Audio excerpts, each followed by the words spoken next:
सांगलीमध्ये कोणत्या कार्यकर्त्यांमध्ये नाराजी असेल तर त्यांची नाराजी दूर करू अशी प्रतिक्रिया काँग्रेसच्या नेत्यांनी दिली आहे। तर सांगलीमधल्या काँग्रेसच्या पदाधिकाऱ्यांसोबत चर्चा झाली आहे। महाविकास आघाडीमध्ये सारं काही ऑल इज वेल आहे असा विश्वास संजय राऊतांनी व्यक्त केला आहे।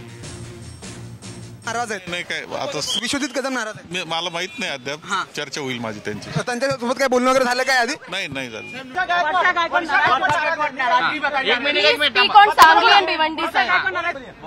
हाईकमान के आदेश का सब पालन करेंगे। हम कार्यकर्ताओं की समझूत करेंगे, नेताओं की समझूत करेंगे। कोई नाराजगी नहीं है, आपने देखा होगा कांग्रेस के पदाधिकारी कोई नाराजगी नहीं है, सब ऑल वेल ऑल वेल। एक महत्त्वाची बातमी, शिवसेना ठाकरे गटाला 21 जागा आणि काँग्रेसला 17 जागा तर राष्ट्रवादी शरद पवार गटाला 10 जागा देण्यात आलेल्या आहेत।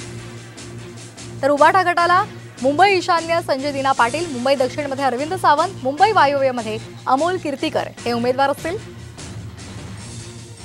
तर मुंबई दक्षिण मध्यमध्ये अनिल देसाई, परभणीमध्ये संजय जाधव, नाशिकमध्ये राजाभाऊ वाजे हे उमेदवार असतील। पालघरमध्ये भारती कांबडी, कल्याणमध्ये वैशाली दरेकर, ठाण्यामध्ये राजन विचारे हे उमेदवार असतील।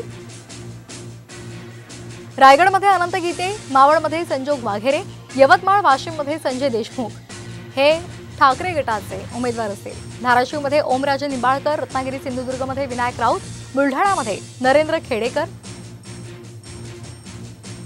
तर हातकणंगलेमध्ये सत्यजित पाटील, संभाजीनगरमध्ये चंद्रकांत खैरे आणि शिर्डीमध्ये बाळासाहेब वाकचौरे हे ठाकरे गटाचे उमेदवार असतील। सांगलीमध्ये चंद्रहार पाटील, हिंगोलीमध्ये नागेश पाटील आष्टेकर आणि जळगावमध्ये करण पवार हे ठाकरे गटाचे उमेदवार असतील। तर काँग्रेसचे उमेदवार पाहूयात। नंदुरबारमध्ये गोविल पाडवी, अकोल्यामध्ये डॉक्टर अभय पाटील, अमरावतीमध्ये बळवंत वानखडे, नागपूरमध्ये विकास ठाकरे, भंडारा गोंदियामध्ये प्रशांत पडोळे, गडचिरोली चिमूरमध्ये नामदेव, त्याचबरोबर चंद्रपूरमध्ये प्रतिभा धानोरकर, नांदेडमध्ये वसंत चव्हाण आणि पुण्यामध्ये रवींद्र धंगेकर हे काँग्रेसचे उमेदवार असतील। तर लातूरमध्ये शिवाजी काळगे, सोलापूरमध्ये प्रणिती शिंदे आणि कोल्हापूरमध्ये छत्रपती शाहू महाराज, रामटेकमध्ये श्यामकुमार बर्वे, जालन्यामध्ये अद्याप घोषणा झालेली नाही, तर मुंबई उत्तर मध्यमध्ये सुद्धा घोषणा झालेली नाहीये, उत्तर मुंबईची सुद्धा घोषणा झालेली नाहीये आणि धुळ्याची सुद्धा घोषणा झालेली नाही। त्यामुळे या ठिकाणी आता कोणता उमेदवार असेल हे पाहणं महत्त्वाचं ठरणार आहे। राष्ट्रवादी शरदचंद्र पवार गटाचे उमेदवार बारामतीमध्ये सुप्रिया सुळे, शिरूरमध्ये अमोल कोल्हे, वर्ध्यामध्ये अमर काळे, दिंडोरीमध्ये भास्कर भगरे, भिवंडीमध्ये सुरेश म्हात्रे, बीडमध्ये बजरंग सोनावणे यांना उमेदवारी देण्यात आली आहे। तर अहमदनगर दक्षिणमधून निलेश लंके यांना उमेदवारी देण्यात आली, मात्र सातारा संदर्भात अद्यापही घोषणा बाकी आहे। माढा आणि रावेरमध्ये सुद्धा अद्याप उमेदवार देण्यात आलेला नाही।